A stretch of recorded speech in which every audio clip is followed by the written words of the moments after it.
Hello students, good morning. Hindi score with BR channel पर आपका स्वागत है। आज मैं आपके लिए लेकर आई हूँ हिंदी प्रैक्टिस सेट 19, जिसमें हिंदी साहित्य के मोस्ट इम्पॉर्टेंट MCQs हैं।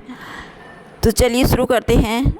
इस प्रैक्टिस सेट में क्वेश्चन 551 से 610 तक के क्वेश्चन हैं और इससे पीछे वाले प्रैक्टिस सेटों में दिए गए हैं।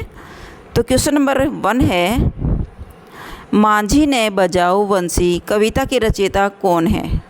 मांझी ने बजाओ बंसी कविता के रचयिता हैं केदारनाथ। मोस्ट इम्पॉर्टेंट क्वेश्चन है भाई। मैं रूपक हूँ दबी दूब का, यह पंक्ति किसकी है? मैं रूपक हूँ दबी दूब का, यह पंक्ति नागार्जुन की है। बोले बोल अबोल रचना किसकी है? बोले बोल अबोल रचना केदारनाथ अग्रवाल की है। जलवे इशार का हिंदी रूपांतरण किस नाम से है? जलवे इशार का हिंदी रूपांतरण वरदान के नाम से है। खुदीराम उपन्यास किसका है? खुदीराम उपन्यास अमरकांत का है। अपने खिलौने रचना किसका है? ये अमरकांत है भाई। अपने खिलौने रचना किसकी है? भगवती चरण वर्मा की। आंगन के पार द्वार काव्य संग्रह कितने खंडों में विभक्त है? आंगन के पार द्वार काव्य संग्रह 3 खंडों में विभाजित है। मोस्ट इम्पॉर्टेंट क्वेश्चन है। निराला की वह कौन सी रचना जिसमें सर्वहारा वर्ग की दीन दशा का उल्लेख हुआ है? निराला की वह कौन सी रचना है जिसमें सर्वहारा वर्ग की दीन दशा का उल्लेख किया गया है? वह निराला की कविता है, वह तोड़ती पत्थर, जिसमें सर्वहारा वर्ग की दीन दशा का उल्लेख किया गया है। मैंने देखा एक बूंद कविता किसकी है? मैंने देखा एक बूंद कविता अगे की है। यह दीप अकेला कविता है अगे की। मोस्ट इम्पॉर्टेंट है। छायावाद, प्रगतिवाद एवं प्रयोगवाद, इन तीनों आंदोलनों का पथ प्रदर्शक किसे कहा जाता है? छायावाद, प्रगतिवाद और प्रयोगवाद, इन तीनों आंदोलनों का पथ प्रदर्शक निराला को कहा जाता है। मोस्ट इम्पॉर्टेंट क्वेश्चन है। महादेवी वर्मा किस रचना में साहित्यकारों का वर्णन है?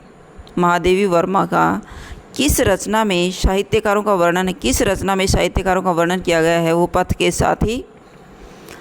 मंगल भवन अमंगलहारी द्रवहु सुदशरथ अजीर बिहारी पंक्ति किसकी है? ये पंक्ति तुलसीदास की है। मोस्ट इम्पॉर्टेंट पंक्ति है भाई।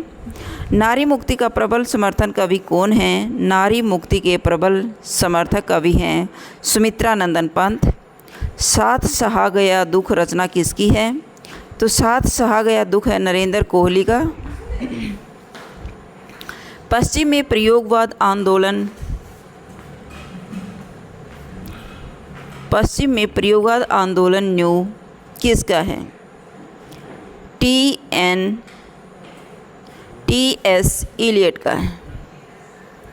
युयुत्सावादी कविता के प्रवर्तक कौन हैं? युयुत्सावादी कविता के प्रवर्तक हैं सलभ श्री राम सिंह। मैं प्रयोगवाद का अगवा नहीं पिछलगुआ हूँ, यह कथन किसका है? मैं प्रयोगवाद का अगवा नहीं पिछलगुआ हूँ, यह कथन दिनकर का है। तुमने कहा था नामक काव्य संग्रह किसका है? नागार्जुन का। अपने करीब के साहित्यकारों की अच्छाइयों और बुराइयों से बनी और बुनी आदमियत का बेबाक खुलासा इस कविता में है। यहाँ किस लेखक की एक किताब की ओर संकेत किया गया है? ये काशीनाथ सिंह की याद न हो याद। फ्रांसीसी कवियों से प्रभावित होने के कारण किसको कवियों का कवि कहा गया है? फ्रांसीसी कवियों से प्रभावित होने के कारण शमशेर बहादुर सिंह को कवियों का कवि कहा गया है। दीवान खाना और मितवा घर किसके संस्मरणात्मक साक्षात्कार हैं? पदम सचदेवा के। पत्रात्मक शैली में लिखा गया हिंदी का पहला उपन्यास कौन सा है? तो पत्रात्मक शैली में लिखा गया हिंदी का पहला उपन्यास है चंद हसीनों की खतूत। अध्ययनमान की रचना कौन सी है? जो अध्ययनमान है अब्दुल रहमान को कहा गया है, जिसकी रचना है संदेश राशक। अवहट को देशील बयाना किसने कहा? विद्यापति ने। अवहट को देशील बयाना किसने कहा है? विद्यापति ने कहा है। पिंगला भाषा का तात्पर्य है ब्रज प्लस अपभ्रंश। विद्यापति ने किस रचना को श्रृंग और श्रृंगी संवाद के रूप लिखा है? विद्यापति ने किस रचना को भृंग और भृंगी संवाद का रूप लिखा है? तो कीर्तिलता का। प्राकृत पेंगलम में किस कवि की रचनाएं नहीं हैं? प्राकृत पेंगलम में किस कवि की रचनाएं नहीं है? पुष्पदंत की नहीं है। श्रावकाचार में दोहों की संख्या कितनी है? तो श्रावकाचार में दोहों की संख्या है 250। विद्यापति किस देवी देवता के परम भक्त थे? तो विद्यापति शिव देवता के परम भक्त थे। हिंदी आलोचना में वाचिक परंपरा के आचार्य कौन हैं? हिंदी आलोचना में वाचिक परंपरा के आचार्य रामचंद्र शुक्ल हैं। शब्दों की पद रचना पर आधारित भाषाओं के वर्गीकरण को कहा जाता है आकृति मूलक वर्गीकरण। विचार कविता कब सामने आई? विचार कविता सन 1973 में सामने आई। रासो काव्य परंपरा जैसी नई काव्य परंपरा को किसने स्थापित किया है? रासो काव्य परंपरा जैसी नई काव्य परंपरा को धीरेन्द्र वर्मा ने स्थापित किया। जहरी जहरी झीनी बूंद हैं परती मानो आनी कहयो, शाम मोसो चलो झुलीबे को आज। यह पंक्ति किसकी है? यह पंक्ति देव की है। हिंदी का लोक साहित्य ग्रंथ के लेखक कौन है? राहुल सांकृत्यायन। आचार्य रामचंद्र शुक्ल ने हिंदी इतिहास को शुद्ध ब्राह्मणवादी दृष्टिकोण से देखा था। ये किसने कहा? नामवर सिंह ने। इनमें रामचरितमानस के टीकाकार कौन है? महेंद्र रामचरण। नैनन में सदा रहत तिनके, अब कान कहानी सुनो करे, पंक्ति किसकी है? आलम की है।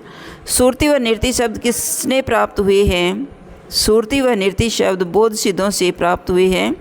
आलवार भक्तों के पद किस भाषा में हैं? आलवार भक्तों के पद तमिल भाषा में लिखित हैं। इनमें कौन संत कवि नहीं है? ईश्वरदास संत कवि नहीं थे।